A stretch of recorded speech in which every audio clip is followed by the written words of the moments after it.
Daí pessoal, bem-vindos ao meu canal, bem-vindos ao segundo vídeo de revisão de matemática para o Enem de 2017. Eu já gravei um vídeo e postei ontem a respeito de trigonometria e esse segundo então vai tratar de alguns aspectos, alguns tópicos da geometria plana. Então, começando aqui com a parte bem básica, retomando algumas fórmulas, e isso é bastante presente no Enem, área de figuras planas, área do retângulo é muito comum aparecer na prova. Sabemos que a área do retângulo é dado pelo comprimento vezes a largura, ou seja, um lado vezes o outro, ou ainda base vezes altura, um lado vezes o outro.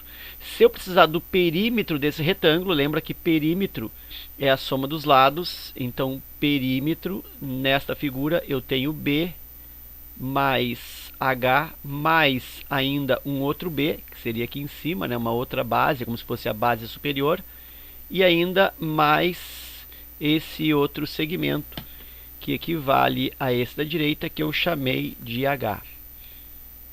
Isso traduzindo, eu tenho 2B mais 2H. Se eu aí coloco em evidência esse 2, também posso dizer que é 2 vezes a soma de B mais H. Ok? Ou ainda é a soma dos quatro lados. Bom, passando para o losango. Antes de passar para o losango, quero lembrar para ti o que faz com que o quadrilátero seja retângulo. Para ser retângulo, é necessário que ele apresente os quatro ângulos retos. Por isso, é retângulo. Ok? Se tem quatro ângulos retos, é retângulo. E aí já vou te adiantar. O quadrado, observa que ele também apresenta os quatro ângulos retos. Então, o quadrado, ele também é um retângulo. Ele é um tipo especial de retângulo. O quadrado, ele é uma particularidade do retângulo, ok? Daí depois a gente vai tratar disso. Bom, indo agora para o losango. O losango também é um outro quadrilátero. De vez em quando isso aparece, não é muito comum, mas vale a pena a gente prestar atenção. A área do losango, ela é calculada em função da medida das suas diagonais. Observa que, para ser losango, é necessário que os quatro lados sejam iguais. Olha aqui, lado L, lado L, lado L e lado L. Os quatro lados têm medidas iguais. O retângulo não tem essa necessidade. Para ser retângulo, é necessário que os ângulos internos sejam iguais. Quatro ângulos de 90 graus. E para ser losango, eu preciso dos quatro lados iguais, ou lados congruentes, de mesma medida. O losango, ele, tipicamente falando, ele não apresenta os ângulos internos iguais. Eu consigo observar que esse ângulo é diferente desse. Mas observa que esse ângulo, ele é igual a esse seu oposto. Assim como esse ângulo aqui de menor medida é igual, é congruente a esse outro seu oposto. Então, o fato dos ângulos internos dos losangos não serem iguais faz com que suas diagonais fiquem de tamanhos diferentes. No retângulo, olha só, eu tenho uma diagonal aqui e a outra de mesmo tamanho. No quadrado, idem, as diagonais de mesmo tamanho. Já no losango, pelo fato dos ângulos internos serem diferentes, ou não possuírem a mesma medida, eu tenho diagonais com tamanhos diferentes. Então dá para dizer que eu tenho aqui uma diagonal que é maior, eu vou chamar de Dzão, e aqui eu tenho uma diagonal menor, Dzinho. Aqui, diagonal grande, Dzão, diagonal menor aqui, pequenininha, Dzinho. E a área, então, desse quadrilátero, desse losango, é dado pelo produto das diagonais, Dzão vezes Dzinho, e aí divide por 2. É o semiproduto das diagonais, ok? Lembrando, para ser losango, eu preciso que os lados tenham a mesma medida, A gente fala, simplificando assim, que os lados são iguais. E para o retângulo, eu tenho ângulos de mesma medida, ângulos iguais. E aí me apresenta aqui o quadrado.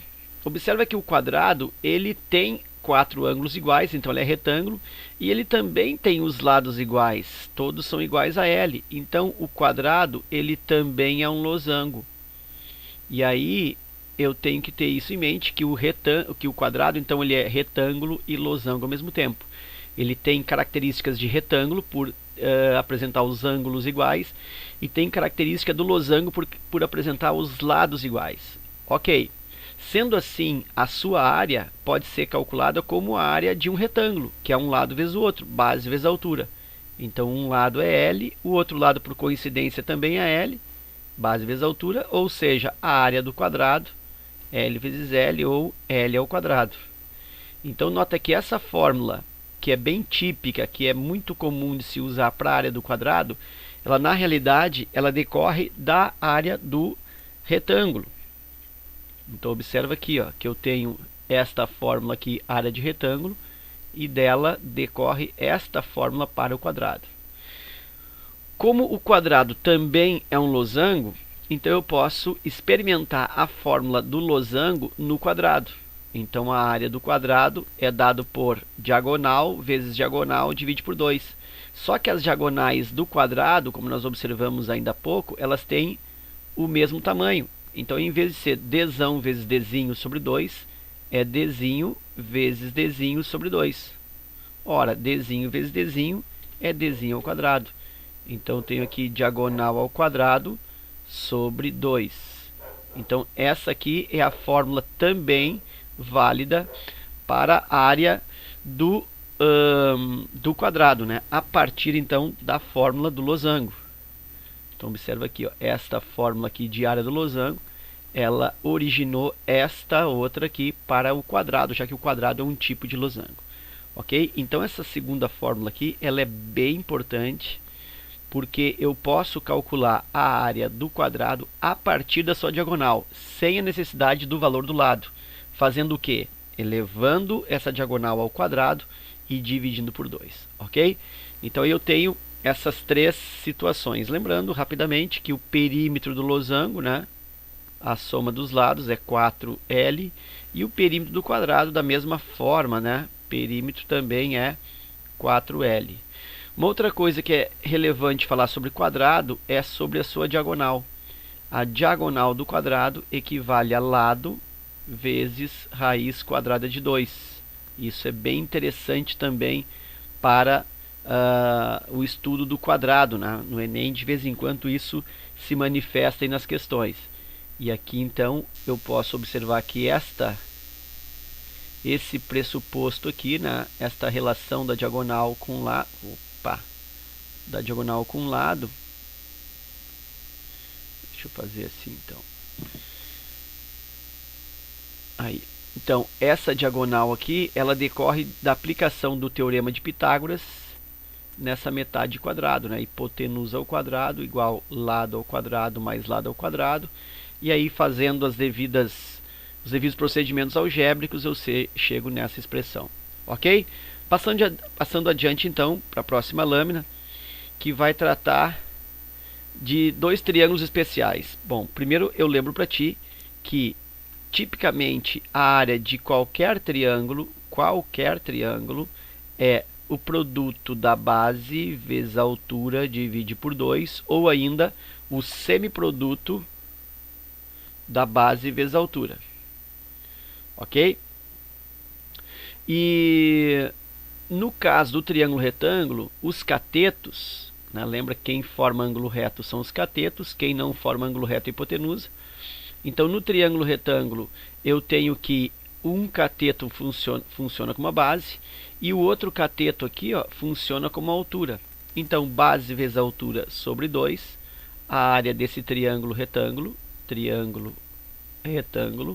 é dado pelo produto de um cateto com um outro cateto. Então, cateto 1 vezes cateto 2, e aí divide por 2. É o semiproduto dos catetos. Ok? Ainda, né, no triângulo retângulo, não podemos esquecer do teorema de Pitágoras, que estabelece que o quadrado da medida da hipotenusa é igual à soma dos quadrados dos catetos. Quadrado de um cateto, que eu vou chamar de cateto 1, mais o quadrado do segundo cateto, que eu vou chamar de cateto 2. Ok?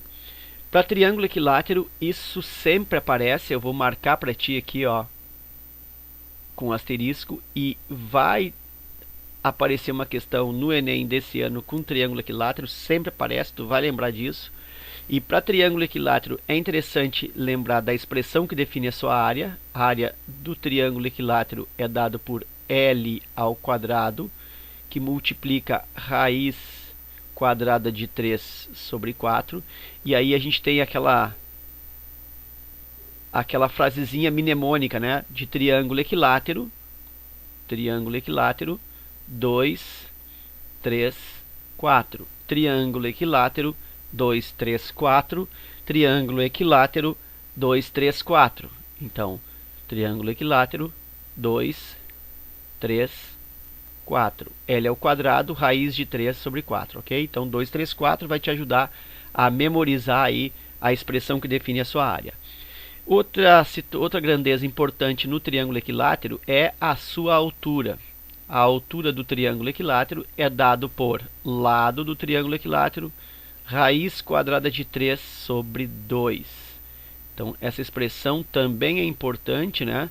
Teve um ano aí que apareceu, já por 2 ou 3 oportunidades, aí se precisou da altura do triângulo equilátero. Teve uma questão que falava sobre um tampo de vidro, né? Uma mesa que tinha um suporte, que era um prisma triangular, enfim, e lá se usava a altura do triângulo equilátero, né, porque na realidade o triângulo estava inscrito no círculo.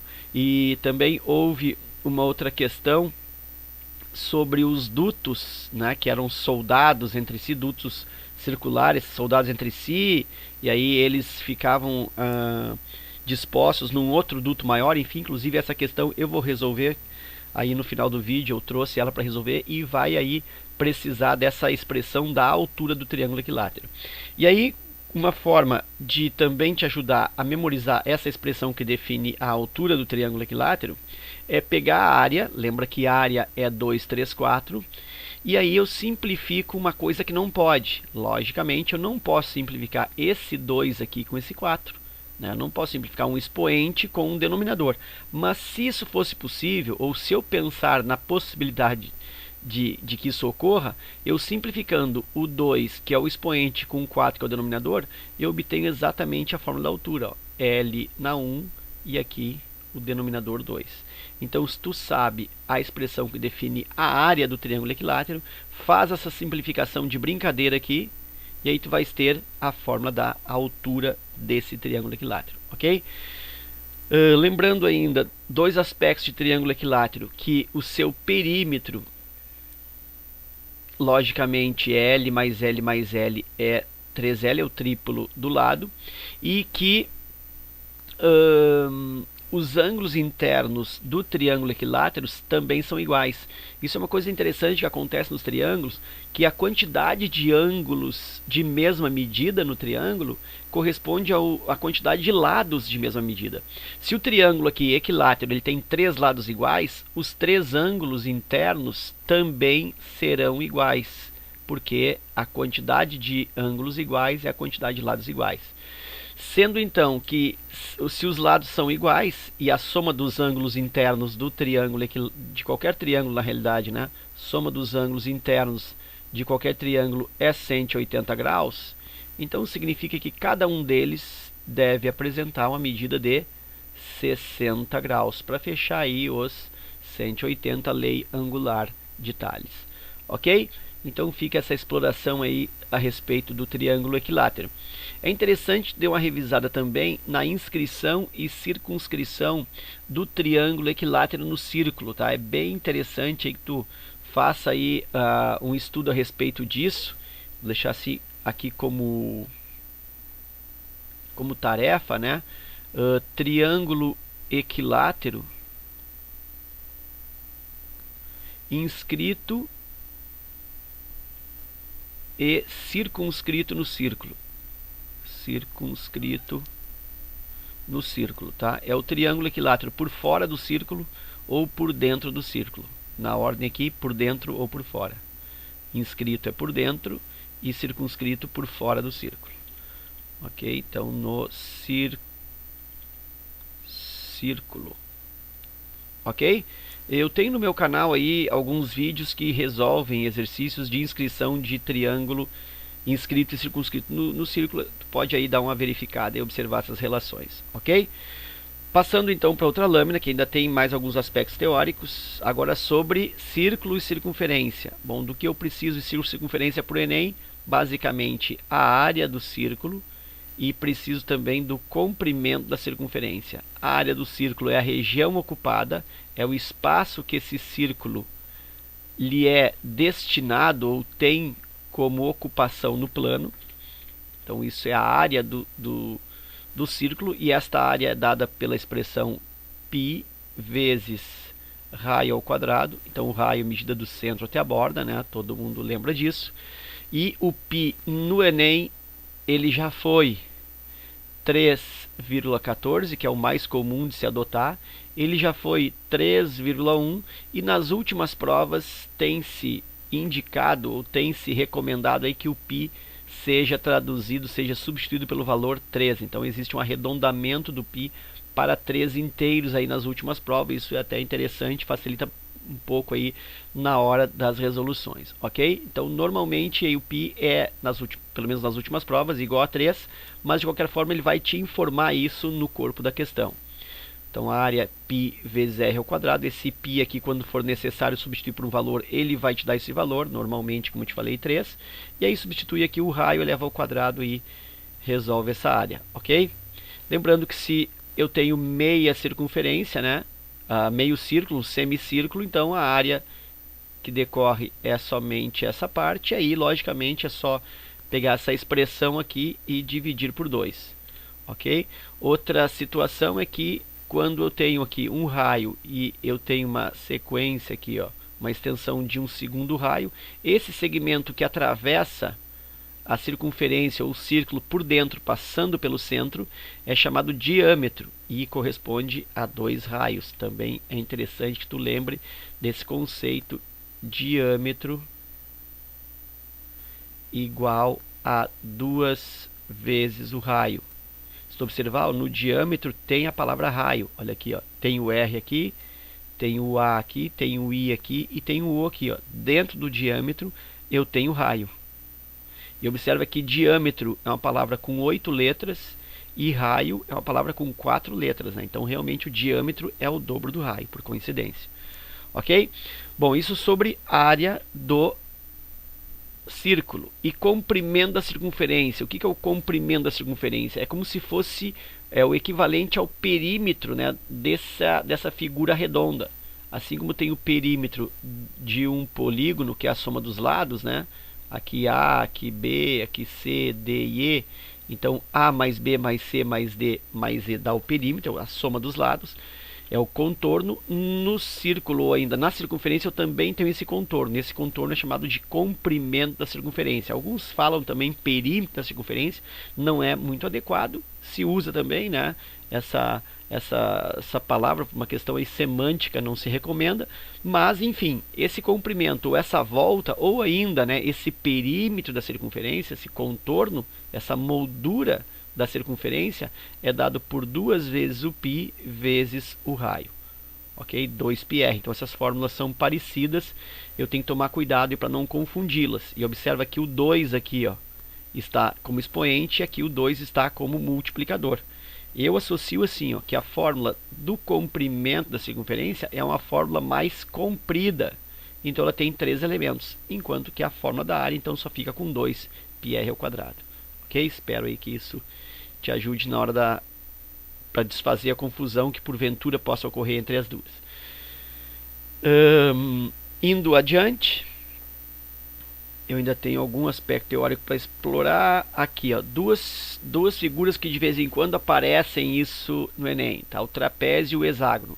O trapézio então é um quadrilátero, tem 4 lados, só que no trapézio, ou trapézio verdadeiro, trapézio propriamente dito, eu só tenho um par de lados paralelos. Observa que esse lado de cima aqui, ó, é paralelo com esse lado de baixo, né? Então esse outro lado aqui com esse não são paralelos. Então isso faz com que esse quadrilátero seja dito trapézio, ou trapézio verdadeiro, ou propriamente um trapézio. Isso porque, rapidamente, porque se o quadrilátero tem 2 pares de lados dois pares de lados paralelos, por exemplo, o retângulo, esse aqui é paralelo ao de baixo e esse é paralelo da direita, esquerda e direita. Então eu tenho dois pares de lados paralelos e esse retângulo também é um trapézio, né? Então o trapézio ele tem dois pares de lados paralelos ou um par de lados paralelos. Quando tiver um só par de lados paralelos, a gente diz que é o trapézio típico ou trapézio verdadeiro. Então normalmente quando se fala trapézio, se imagina uma coisa dessa natureza, com apenas um par de lados paralelos. Mas se alguém te perguntar, o quadrado também é trapézio? Também é trapézio, porque ele tem pelo menos um par de lados paralelos, ou seja, ele tem dois.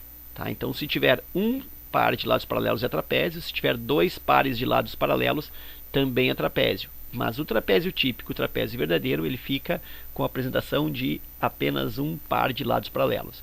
E para esse trapézio típico, que tem um par só de lados paralelos, esses lados paralelos eles são justamente chamados de bases. Então eu tenho aqui uma base que eu vou chamar de Bzão, base maior, e aqui em cima uma base menor, Bzinho. Então os lados paralelos são as bases. E a distância entre as bases, no caso, se eu faço aqui uma linha que representa a distância entre as bases, essa distância aí, ela se refere à altura do trapézio. E a área do trapézio, então, ela é definida, a área do trapézio definida pela base média, né? Base média vezes a altura. Então eu tenho aqui base maior mais base menor, divide por 2, isso é base média, né? Faz a média das bases, que seria uma linha bem aqui na metade da altura. Isso aqui seria a base média. Então base média vezes a altura. Soma as bases, divide por 2 e multiplica pela altura. Em geral, nos formulários, essa fórmula se apresenta assim, por uma questão estética até, né? Base maior mais base menor vezes a altura, e aí tudo sobre 2. Tá? Dá na mesma, é a mesma coisa que base média vezes a altura. Ok? Então aí eu tenho a expressão que define a área do trapézio. Faz a média das bases e multiplica pela altura. No hexágono regular, esse hexágono que eu vou te mostrar aqui, ele é o hexágono regular, tá? Porque hexágono, para ser hexágono, basta ter 3 lados. Se eu tenho assim, um polígono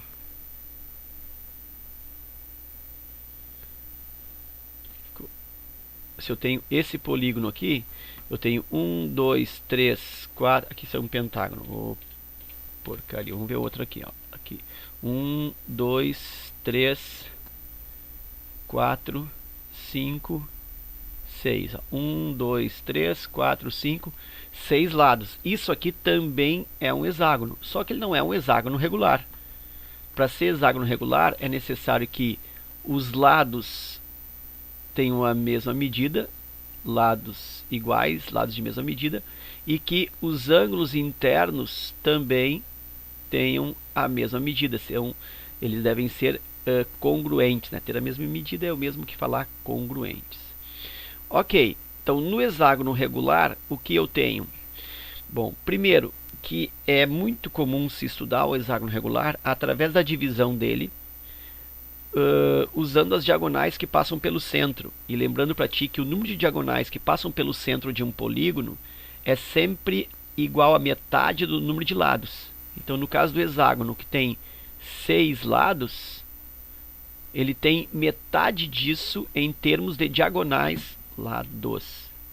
Ele tem metade disso no que se refere à quantidade de diagonais que passam pelo centro. Então eu sei que são 3 diagonais que passam pelo centro, que eu vou até marcar aqui, daqui para cá eu tenho uma diagonal que passa pelo centro, daqui desse ponto até esse aqui eu tenho uma outra diagonal que passa pelo centro, e da mesma forma desse vértice até esse outro aqui, eu tenho uma terceira diagonal que passa pelo centro. E aí quando eu observo isso, eu percebo a formação de triângulos equiláteros dentro do hexágono. Então o hexágono ele se compõe de 6 triângulos equiláteros. E aí cada área de triângulo equilátero, como nós vimos na outra lâmina, cada área aqui é dada por L ao quadrado raiz de 3 sobre 4, né? Triângulo equilátero 2, 3, 4. Então, como o hexágono é composto por 6 triângulos equiláteros, a área do hexágono é igual a 6 vezes L ao quadrado, raiz de 3 sobre 4. Alguns materiais, algumas apostilas, alguns livros, eles trazem aqui a simplificação desse 6 com esse 4 e colocam daí 3 L ao quadrado, raiz de 3 sobre 2. Então, também é uma expressão que define a área do hexágono. Eu prefiro deixar assim, porque fica mais evidente, né, que se trata de 6 triângulos equiláteros, ok? Então, por uma questão didática, eu não vou efetuar aí a simplificação nesse momento. Bom, então eu tenho aqui a área do hexágono regular. E aí, uma outra informação, assim, de repente tem uma relevância, é a questão da altura desse triângulo, desse hexágono. Então vou marcar para ti aqui, ó, daqui até aqui. Eu poderia ter feito isso na outra figura, né? Mas já que eu dispus duas, eu vou usar as duas, aqui até aqui. Bom, e aí? Aí existe aqui a altura do hexágono regular. A altura do hexágono regular corresponde à medida entre dois lados paralelos. Aí, agora vai. Olha só aqui, ó. Daqui até aqui, eu tenho aí a altura, isso aqui, ó, é a altura H do hexágono regular. Observe que eu usei a letra maiúscula para altura, por quê? Porque eu percebo que essa altura do hexágono, na realidade, ela se manifesta como sendo duas alturas do triângulo equilátero. Tem um triângulo que está apontando para cima e tem um triângulo aqui embaixo, um outro apontando para baixo. Então aqui eu tenho um outro Hzinho, uma outra altura de triângulo equilátero. Então a altura do hexágono, ela é igual a 2 vezes a altura do triângulo equilátero. Então a altura do hexágono, vou botar assim, ó, H do x, a altura do hexágono é igual a 2 vezes a altura do triângulo equilátero. Nós vimos, né, que eu posso determinar pela simplificação aqui, ó, esse 2 com esse 4, claro que não pode fazer, é só para lembrar a fórmula. Então eu tenho L raiz de 3 sobre 2, simplifica esse 2 com esse 2, e a altura do hexágono, então, é lado raiz de 3. Mas então observa que essa altura eu não preciso memorizar, ela decorre do raciocínio aqui em triângulos equiláteros, ok? Também posso te afirmar que o perímetro do hexágono regular é a soma dos lados, né? Se eu considerar que cada lado aqui mede L, que foi isso que eu usei para definir essa fórmula aqui. Então o perímetro é igual a 6 vezes L, 6L, ok? Então tem aí mais essas duas figuras que são importantes aí também para a prova do Enem. E a partir desse apoio teórico nós vamos resolver algumas questões. Então aqui eu trouxe acho que 4 questões. Antes eu tenho ainda 2 aspectos teóricos, que isso no Enem ainda não apareceu, mas tem aparecido muito nas provas em geral de vestibulares. Então eu recomendo que tu lembre que o número de diagonais de um polígono convexo é dado por número de diagonais igual n, que multiplica n menos 3, divide por 2, onde esse n equivale ao número de lados do polígono convexo. Então isso é o número de diagonais. Para tu memorizar essa fórmula de um jeito bem interessante, olha só, vou aqui usar um hexágono como modelo didático. Ó, mais ou menos o hexágono. Se eu pensar aqui A, B, C, D, E e F, os 6 vértices, observa que desse vértice A aqui, ó, para eu contar como diagonal, eu não posso fazer diagonal com o B, porque vai corresponder ao lado AB. Eu não posso fazer diagonal com o lado AF, ou ainda contar o vértice F, porque AF também é lado. Então isso aqui eu perco esse vértice. E também não posso fazer diagonal com ele mesmo. A com A não vai dar diagonal, vai dar um ponto. Então nota que eu perco três vértices para fazer diagonal. Eu perco o vértice vizinho da direita, o vizinho da esquerda e ele próprio. Então por isso que aqui ó, é o número de lados que multiplica n menos 3. Então esses três aqui são o vizinho da direita, o vizinho da esquerda e ele mesmo. E por que divide por 2 aqui? Porque pensa, ó, se eu faço a construção dessa diagonal AD, no momento que eu estou analisando as diagonais, quando eu voltar aqui, ou chegar nesse vértice D, eu teria ou tenho a diagonal DA. E aí eu observo que a diagonal DA é a mesma. Então é como se eu contasse essa diagonal duas vezes. E isso acontece com todas. Por isso que eu divido por 2 para reduzir então a metade, ou ainda para dar um número verdadeiro de diagonais, para que eu não conte essas diagonais duas vezes cada uma. Soma dos ângulos internos de um polígono convexo. Então eu tenho aqui que a soma dos ângulos internos é dado por n, que multiplica, aliás, n menos 2, que multiplica 180 graus. Bom, e de onde é que vem essa expressão? Aqui rapidinho, eu vou aproveitar esse hexágono também. Então aqui eu vou dividir aqui, eu vou usar um outro vermelho, aqui ó. Se eu dividir esse hexágono aqui ó, em triângulos, eu consigo 4 triângulos. Esse triângulo tem 180 graus de soma, esse triângulo 180 graus de soma interna, esse também 180 graus de soma de ângulos internos, e aqui da mesma forma 180 graus de ângulos internos. Então observa que eu determino aí 4 triângulos a partir desse hexágono. O hexágono tem 6 lados e eu consigo 4 triângulos, ou seja, eu consigo aqui ó, 2 a menos. Então por isso esse n menos 2 é o número de lados menos 2, porque o número de triângulos que eu obtenho sempre é 2 a menos do número de lados. Tá? Então tu pode associar essa fórmula, pode guardar essa fórmula pensando nisso, né? Sempre o número de triângulos dentro do hexágono, no polígono convexo em geral, é igual ao número de lados menos 2. Como cada triângulo tem como soma interna 180 graus, então n menos 2 vezes 180, ok? Então essas duas expressões aí. Aqui uma observação rápida. Quando o polígono for regular e eu quiser saber cada ângulo, cada um, bom, o que eu faço? Aí eu vou pegar logicamente a soma de todos eles e vou dividir pelo número de ângulos, logicamente. Isso, claro, supondo num polígono onde os ângulos internos têm a mesma medida. Então, se os ângulos internos têm a mesma medida, cada ângulo é dado pela soma dividido pelo número de ângulos, ok? E aí, então, vamos passar aí para a resolução de exercícios. Eu trouxe aqui esse primeiro exercício aqui. Olha só. Em uma cidade será construída uma galeria subterrânea que receberá uma rede de canos para o transporte de água de uma fonte F até o reservatório de um novo bairro B.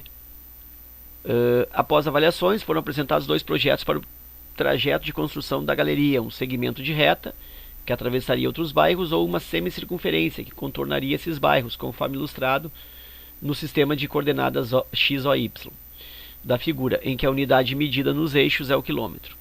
Estudos de viabilidade técnica mostraram que, pelas características do solo, a construção de 1 metro de galeria via segmento de reta demora 1 hora, enquanto que 1 metro de construção de galeria via semicircunferência demora 0,6 horas. Há urgência em disponibilizar a água para esse bairro.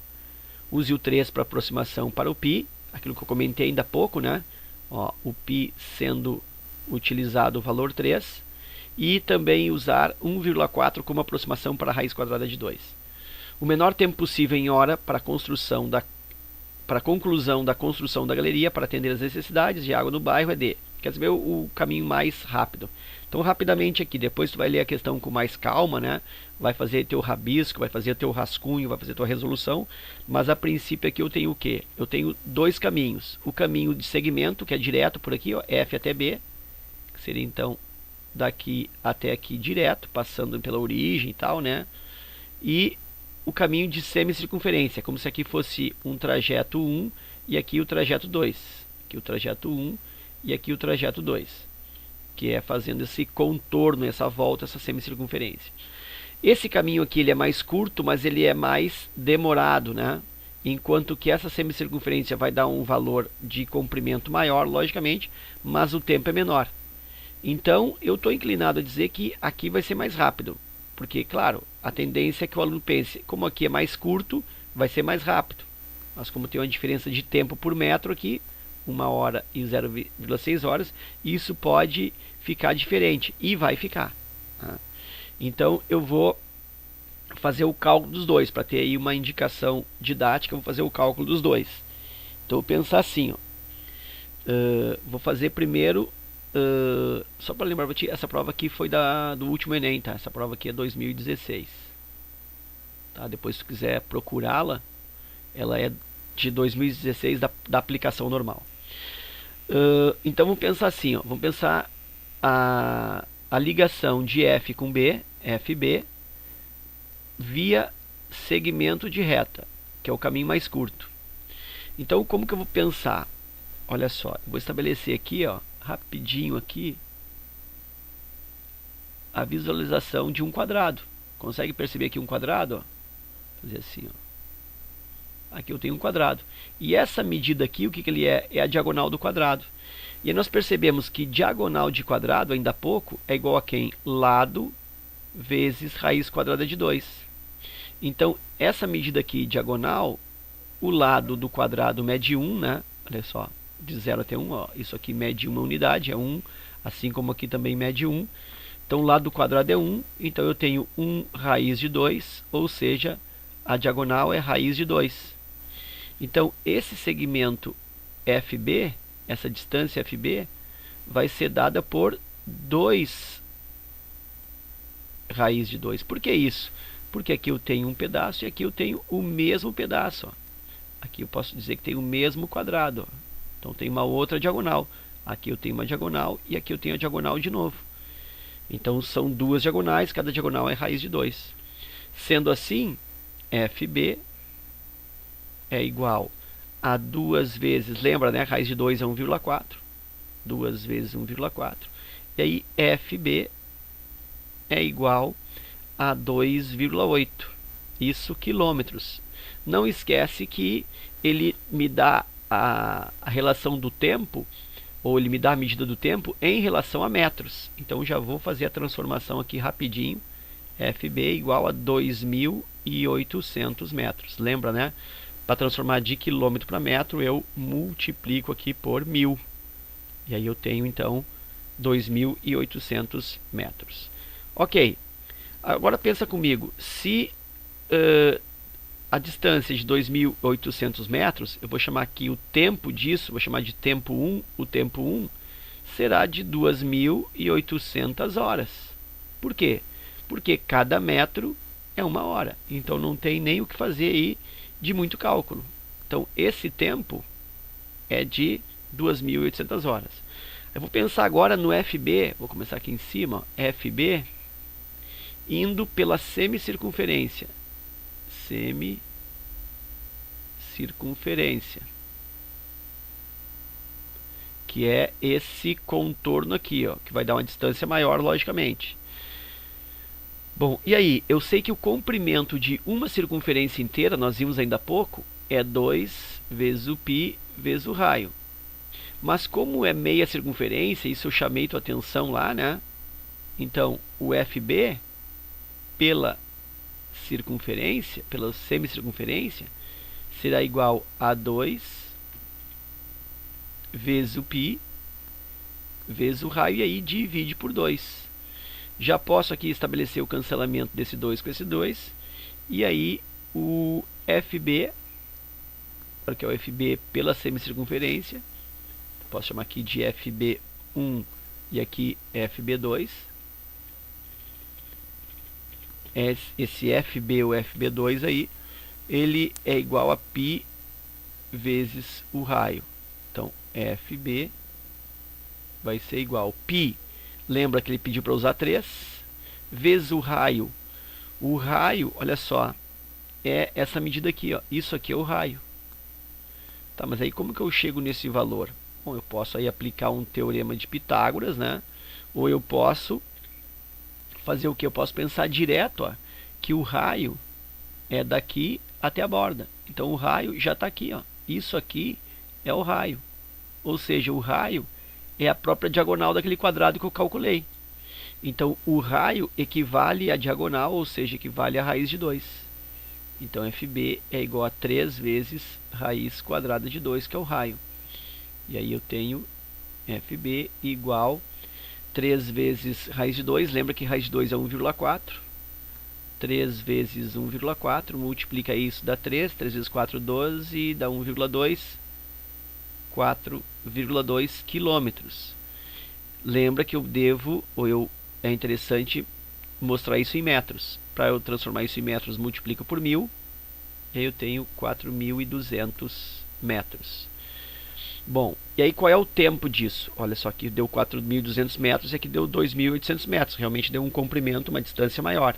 Mas o tempo aqui dessa construção é bem menor. Né? Então eu vou aqui multiplicar por 0,6. Por que isso, professor? Por que eu tenho que multiplicar por 0,6? Porque cada 1 metro, aqui ó, cada 1 metro dessa construção, via semicircunferência, demora 0,6 horas. Então eu pego o número de metros e multiplico por 0,6 horas. Multiplicar 4.200 por 0,6 é o mesmo que multiplicar 420 por 6. Né? Eu faço aqui uma falcatrua. Ó. Eu divido aqui por 10 e aqui eu multiplico por 10. Aí eu tenho 6 embaixo e em cima 420. Faço uma compensação. Divido um por 10 e multiplico outro por 10. Fica uma multiplicação mais suave. E aí fazendo isso, FB igual 420 vezes 6. Vou estabelecer aqui, ó. 420 vezes 6. 6 vezes 0, 0. 6 vezes 2, 12. Vai o 1. 6 vezes 4, 24. E 1, 25. 2.520. 2.520 horas. Então, aqui eu precisei de 2.800 horas. E aqui eu precisei o tempo 2 de 2.520 horas. Como ele quer o tempo mais curto, eu fico com esse segundo tempo e assinalo a alternativa B.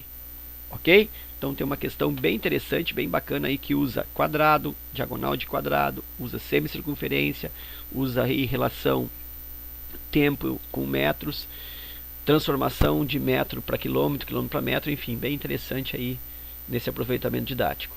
E aí vamos passar por mais uma resolução dessa outra aqui, que diz o seguinte: uma fábrica de fórmicas produz placas quadradas de lados de medida igual a y centímetros. Essas placas são vendidas em caixas com N unidades e na caixa especificada a área máxima, S, que pode ser coberta pelas N placas. Devido a uma demanda no mercado por placas maiores, a fábrica triplicou a medida dos lados de suas placas e conseguiu reuni-las em uma nova caixa, de tal forma que a área coberta S não fosse alterada. A quantidade X de placas no novo modelo em cada nova caixa será igual. Bom, então basicamente o que eu tenho? Olha só, vou fazer um resumo aqui do exercício. Eu tenho uma caixa, que eu vou chamar aqui ó, de caixa 1, onde eu tinha, nessa caixa 1, eu tinha N unidades. E eu tinha uma área S. S é a área máxima de cobertura. S é a área máxima de cobertura por essa caixa. Aí o que aconteceu? Eu tenho agora numa caixa 2, numa segunda embalagem, eu tenho uma certa quantidade de unidades, que ele não me diz aqui, ó, quantidade X de unidades. Então eu tenho X unidades, onde a área S é a mesma. Então a área também é S, a área não mudou. Mas o tamanho dessas placas, são placas quadradas, aumentou. Porque o lado aqui, ó, na caixa 1, o lado era Y. E o lado aqui na caixa 2 de cada placa triplicou. Então aqui é 3y. Bom, então eu já consigo perceber uma coisa. Se na segunda caixa as placas têm lados maiores, ou seja, a sua área também será maior, significa que o número de peças na segunda caixa será menor. Então esse x, aqui ó, x unidades, x tem que ser menor que n. Então o x não pode ser nem 3n, que é o triplo de n, e nem 9n, muito menos, que é o 9 vezes o n. Então eu tenho que ficar com n dividido por 9, n dividido por 6 ou n dividido por 3. Quer dizer, eu vou dividir a quantidade n de unidades da caixa 1 porque vai diminuir. Tá? Então isso já é uma percepção. Eu elimino duas alternativas só a partir desse raciocínio aí, bem simples, de que o número de unidades da segunda caixa tem que ser menor que o número de unidades da primeira caixa. Por quê? Porque o tamanho de cada peça aumentou. Quer dizer, cada peça vai cobrir uma área maior. Então, para que a área total se mantenha a mesma área S, o número de peças se reduz. Ok. Feito isso, como que é o cálculo então? Vou pensar assim, ó, nessa caixa 1, a superfície que deve estar escrito na caixa, na superfície de cobertura, vai dar pelo quê? Vai dar N, número de peças, vezes a área de cada uma. Se o lado é Y, significa que a área de cada peça, é a área do quadrado, né? As peças são quadradas, então se o lado é y ao quadrado. Logo eu tenho aqui n vezes y ao quadrado. Ok. Agora eu vou para a segunda caixa. A segunda caixa tem x unidades. São x unidades. Ok. Vamos pensar assim, ó. O lado da peça, ou o lado de cada peça da caixa 2 é 3y. Então significa que a área de cada peça, a área de uma peça, é igual a 3y ao quadrado. A área do quadrado, né, é lado ao quadrado. 3y ao quadrado, que vai resultar isso 9y ao quadrado. Como o número de unidades da segunda caixa é x, que eu não sei, então a superfície coberta, que é a mesma da caixa 1, esse mesmo S aqui, a superfície de cobertura vai ficar igual a x vezes 9y.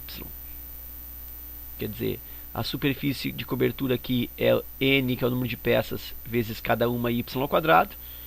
E aqui a superfície coberta, que é a mesma, é dado por x, que é o número de peças, vezes cada peça, 9y ao quadrado.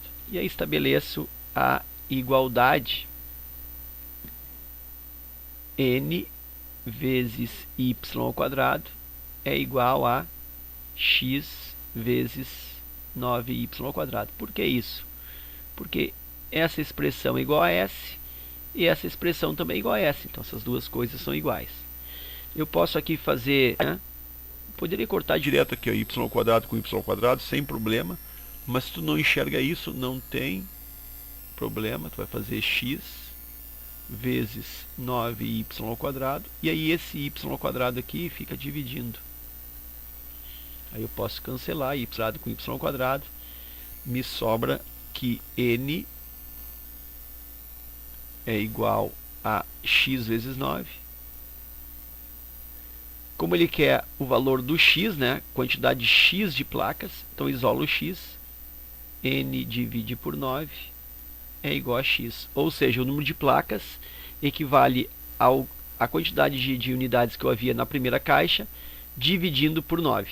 Então é 1/9 de n, ou 1/9 do número de peças da primeira caixa, n sobre 9.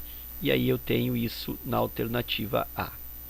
Um outro formato resolutivo, que eu acho que é interessante chamar atenção aqui, e como esse vídeo, né, ele é um vídeo de revisão, né, então é interessante que abordemos aí mais de um aspecto para que tenha um aproveitamento, né, mesmo que o vídeo fique um pouquinho mais estendido, né, fique um pouquinho mais longo, mas aí para o teu estudo eu acho que fica interessante também essa abordagem que eu vou dar agora, que é pensar o seguinte, ó, eu vou pegar um quadrado aqui, uma peça, e vou estipular que o lado dele, eu posso estipular o lado que eu quiser, tá? Eu vou colocar 2.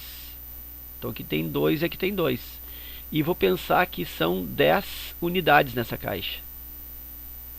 Que seria o meu N aqui, ó. N unidades, eu estou chutando 10 unidades de peças que tem lados 2 por 2.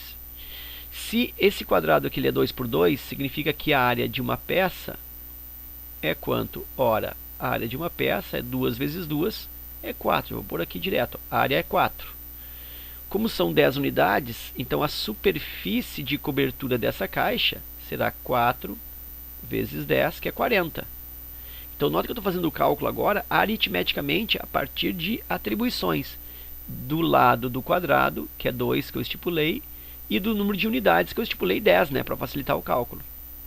E agora, uma segunda opção, ou a segunda caixa é o que? É um quadrado maior para cada peça. Por quê? Porque esse quadrado tem o triplo do lado, lembra, né? Ele colocou isso, ó, triplicou a medida do lado.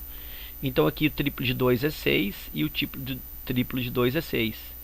Então significa que agora a área de uma peça, ela passa a ser 6 vezes 6. Já vou pôr aqui direto, ó, 36. Né? A área desse quadrado, 6 vezes 6, 36. Pô, mas eu quero que a superfície seja igual a 40, né? A mesma superfície da primeira caixa. Então eu vou dizer para ti que x vezes cada peça, ou seja, x, fazer ver se dá aqui o espaço, ó, x vezes 36 é igual a, a cobertura da peça, né? X vezes 36 é igual a quem? É igual a 40. E aí, então, x é igual a 40, divide por 36. Se eu simplificar isso, eu vou encontrar x igual por 4 dá 10 e por 4 dá 9. Eu tenho x igual a 10 nonos. Tá, professor, mas aí não consegui a resposta. Mas aí pensa que esse 10 aqui não é esse 10. Esse 10 é o número de peças que eu atribuí inicialmente aqui, ó. Então esse 10 aqui, lembra? É o N, é o número inicial de peças. Então isso é o mesmo que N sobre 9. E aí mais uma vez eu confirmo a letra A. Ok? Então tem esse raciocínio aritmético aí. Se tu tem esse entendimento, né, da situação algébrica e mais esse complemento aritmético, essa questão ela fica mais compreendida, ela fica mais internalizada aí nos seus estudos. Seguindo, vou fazer mais uma questão, que é essa aqui. Diz assim, essa questão ela é a anterior, deixa eu só voltar aqui, eu tenho o ano dela aqui. Essa, puxa, é a aqui que nós fizemos, ela é de 2013, essa questão aqui, essa aqui é 2013, quase certeza que ela é Enem 2013, da prova de aplicação normal, tá? E aí vou fazer uma próxima aqui, e essa questão do tecido aí, ela é de 2012. Essa aqui é de 2012, um ano antes, essa aqui é anterior à outra. 2012. Diz assim, um forro retangular de tecido traz em sua etiqueta a informação de que encolherá após a primeira lavagem, mantendo, entretanto, seu formato. A figura a seguir mostra as medidas originais do forro e o tamanho do encolhimento x no comprimento e do y na largura. A expressão algébrica que representa a área do forro após ser lavado é 5 menos x, que multiplica 3 menos y. Isso não precisava nem ter dito aqui no problema, né? Mas ele está me dizendo melhor. Então, a expressão que define o que sobra, né? A área que fica, 5 menos x, que multiplica 3 menos y. Nessas condições, a área perdida do forro após a primeira lavagem será expressa por... Bom, a área que fica é essa aqui, ó. Essa aqui é a área que fica, né? É a área que a peça ainda vai ter como área. E enquanto que esses outros pedaços aqui, ó, tudo isso aqui, ó, isso aqui é perdido. Perdido pelo encolhimento da peça com a lavagem. Então a pergunta é, nessas condições, qual é a área perdida do forro? Bom, vou fazer isso rapidinho. Olha só. Eu vou fazer de duas maneiras. Vou fazer um raciocínio mais longo um pouquinho. Pensa assim, ó, que a área total dessa peça, antes da lavagem, é um retângulo, lembra, né? Retângulo base vezes altura. Então aqui, ó, 5 é a base, vezes a altura, que é o 3. Então, área total, 5 vezes 3, que vai resultar aí 15. Isso, ele dá unidades? Não me dá, né? Não me dá unidade, então 15. E aí eu vou diminuir o que? Eu vou diminuir... vou pegar aí a área nova, né? O que é a área nova? Ou a área que restou, né? A área que restou. A área que restou, ele me disse, é 5 menos x, que multiplica 3 menos y. É justamente isso que está em vermelho, né? Realmente essa área aí é o que? 5 menos x, porque esse pedaço aqui, ó, o que ele é? Ele é 5 menos o x que encolheu, menos esse pedacinho aqui, o que é x que encolheu. Da mesma forma que este pedaço aqui, ó, ele é 3 menos y. Por quê? Porque tudo isso aqui era 3, mas encolheu esse pedacinho aqui, diminuiu. Então é 3 menos y. Então realmente a área que fica, né, a área que resta é 5 menos x, que multiplica 3 menos y. Então pensa comigo, ó. O que encolheu, a área de encolhimento, encolheu, que seria tipo a área perdida, né? É o que ele diz aqui, ó, área perdida. Então é aquilo que se... Vou colocar não que encolheu, vou colocar assim, a área perdida, a área que diminuiu. Então esta área perdida, ela é o que? A área total que eu tinha, 15, menos o que ficou, 5 menos x, que multiplica 3 menos y. Acho isso bem adequado, né? Bem fácil. Se eu quero saber quanto eu perdi, eu pego tudo que eu tinha, que era 15, e diminuo aquilo que ficou. Então eu vou ter o que eu perdi. Então isso é 15 menos, aí vou resolver, 5 vezes 3, 15, 5 vezes menos 3y, 5 vezes menos y, menos 5y, menos x vezes 3, menos 3x, e menos x vezes menos y vai ficar mais xy. Então aqui eu tenho que a área perdida será igual a 15. Lembra que esse sinal de menos aqui, o que antecede esse separador, ele vai trocar todos os sinais aqui de dentro, né, desse sinal de associação aí. Então menos, aqui mais 15 fica menos 15, menos 5y mais 5y, menos 3x, isso vira mais 3x, e mais xy, menos xy. Consigo efetuar um cancelamento aqui, ó, 15 menos 15 é 0, e aí a área perdida finaliza em 5y mais 3x menos xy. E aí isso eu percebo na alternativa E. Ok? Então tem aí esse raciocínio aí meio que algébrico, né? A partir dessas operações, total que eu havia, menos aquilo que restou, e aí eu tenho a área que foi perdida pelo encolhimento na lavagem. Um outro raciocínio que eu posso estabelecer é pensar assim, ó, que esta área perdida, é um raciocínio mais rápido, essa área perdida, ela pode ser dividida em 3 situações. Eu posso pensar que ela está aqui, ó, que eu vou chamar isso aqui de área 1. Ela está aqui, ó, área 2. E aqui uma área 3. Ou ainda, eu vou fazer uma outra situação aqui. Opa, voltou. Aqui, ó. Eu vou fazer uma outra situação. Eu vou calcular a área 1 e a área 2. Eu vou diminuir tudo isso aqui, ó. Toda essa parte aqui, ó. Eu vou considerar como área perdida. Então essa área perdida aí é o que? É um retângulo que tem 5 de comprimento por y de altura. Consegue ver esse triângulo, todo esse retângulo aqui, ó. Olha só aqui, ó. Esse aqui vem pra cá, aqui, aqui, ó. Todo esse retângulo aqui. Todo esse retângulo aqui foi perdido. E foi perdido com que área? 5 vezes y. Então aqui eu tenho área perdida 5y. E aí eu vou calcular uma segunda área, que seria esse aqui, ó. Isso aqui também foi perdido, ó. Isso aqui tudo. E aí esse retângulo, ele tem x de base vezes 3 de altura. X vezes 3, 3x. Então isso também foi perdido.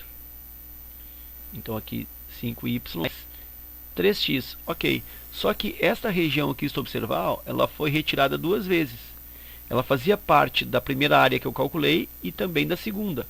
Como ela só pode ser contada uma vez, eu tenho que diminuir esta área uma vez. Então, quanto que vale essa área aqui? É um lado vezes o outro, né? X vezes y. Então, menos xy. E aí, observa que fecha a mesma expressão encontrada, ok? Confirma-se a letra E. E aqui poderia fazer também, né, atribuindo o valor, né? Tu poderia também chutar um valor para x e um valor para y e fazer aritmeticamente. Isso vai dar um pouco mais de trabalho, mas também funciona. E aí depois tu substituiria aí nas alternativas esse x e esse y que tu atribuíste, também vai funcionar legal. Tu até pode usar isso como exercício aí nos teus estudos, ok? E aí temos mais uma última questão para encerrar esse vídeo, que já vai ficar um pouco extenso, mas como eu te falei, né? Isso aí para o teu benefício, né? Para o teu estudo aí, para que tu domingo aí tenha mais segurança e consiga acertar o suficiente para tua conquista de vaga. Então, vou pensar, essa prova aqui, ela é de 2013. 2012 ou 2013, mas eu acho que é 2013. Eu vou colocar 2013. Eu não sei se isso é tão importante assim, né? Mas enfim, só para que nós fiquemos aí situados. Então, 2013. Muito bem. Em um sistema de dutos, 3 canos iguais de raio externo 30 cm são soldados entre si e colocados dentro de um cano de raio maior, de medida R, para posteriormente de ter fácil manutenção. De medida R tem um ponto ali, né? Para posteriormente ter fácil manutenção é necessário haver uma distância de 10 cm entre os canos soldados e o cano de raio maior. Essa distância é garantida por um espaçador de metal, conforme a figura. 10 centímetros. Tá aqui o espaçador, esse tal espaçador aqui, ó. Tá aqui, ó, 10 centímetros aqui, aqui e aqui. Ok.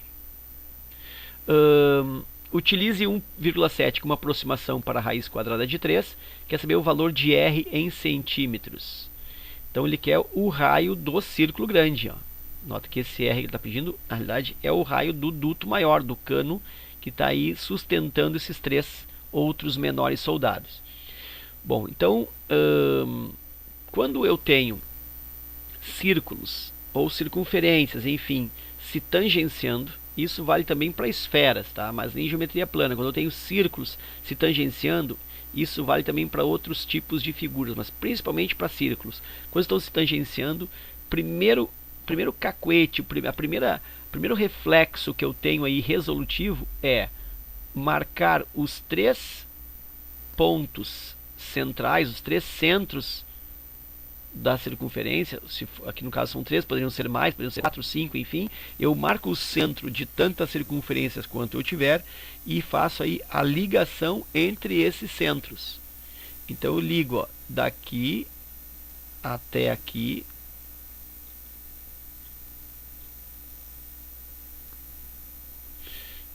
daqui até aqui também, e daqui até lá em cima também.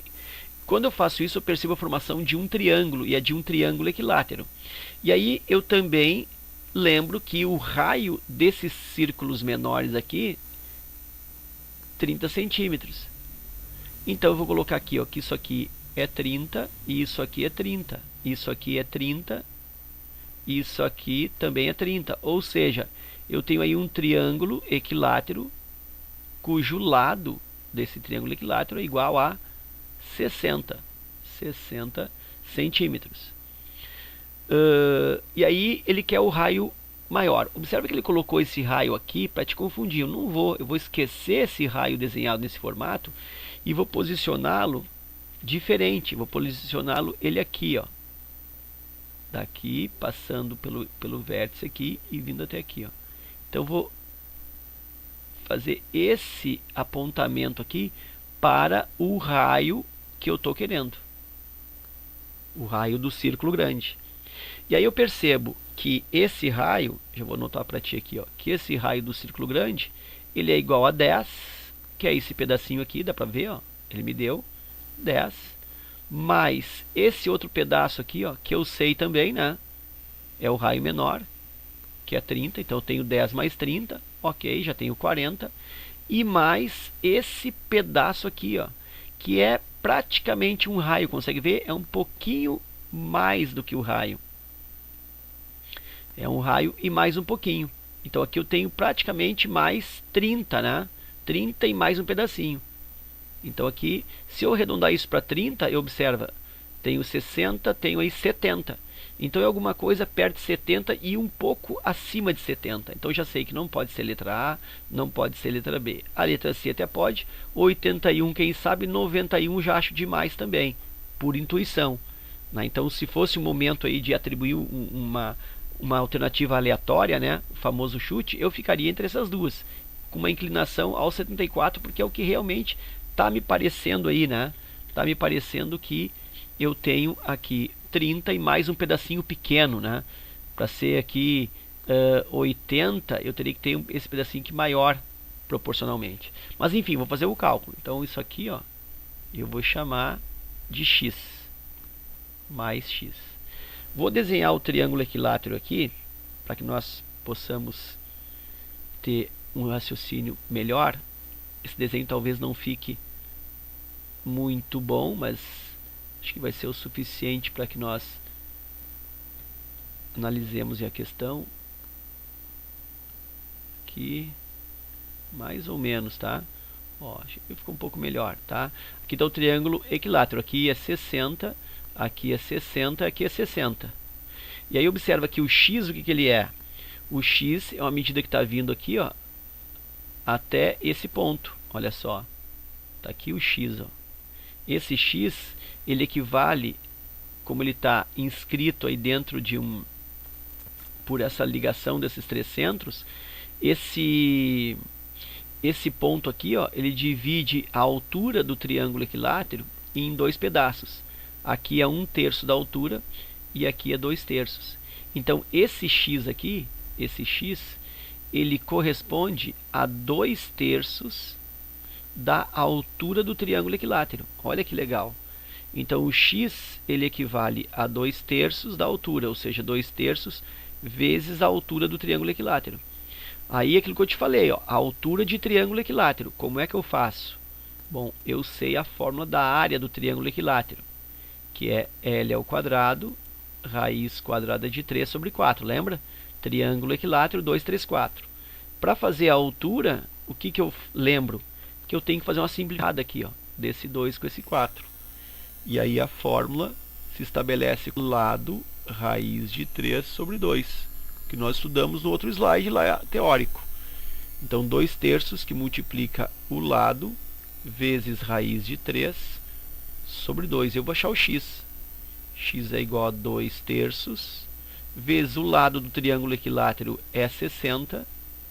60 raiz de 3 divide por 2. Posso aí efetuar cancelamentos. Olha só aqui, ó, 2 com esse 2. Aqui, ó, 60 por 3 dá 20. E aí o x ficou assim, x igual 20 vezes raiz de 3. Ou seja, o x é igual a 20 vezes, lembra que o raiz de 3, ele pediu para que eu use 1,7. X igual a 20 vezes 1,7. Isso aqui é o mesmo que 2 vezes 17, né? Fazendo compensação, divido aqui por 10 e multiplico o outro por 10. Então 20 vezes 2 vezes 17 dá 34. Eu tenho aí 34 centímetros. Então o raio ficou igual a 10 mais 30 e mais 34 centímetros, e aí se confirma, né? 40,74 centímetros, realmente a alternativa C. Ok? Então era isso, né? Encerramos por aqui essa pequena revisão sobre geometria plana. Espero muito que esse vídeo aí contribua com os seus estudos. Desejo uma boa prova no domingo. Um forte abraço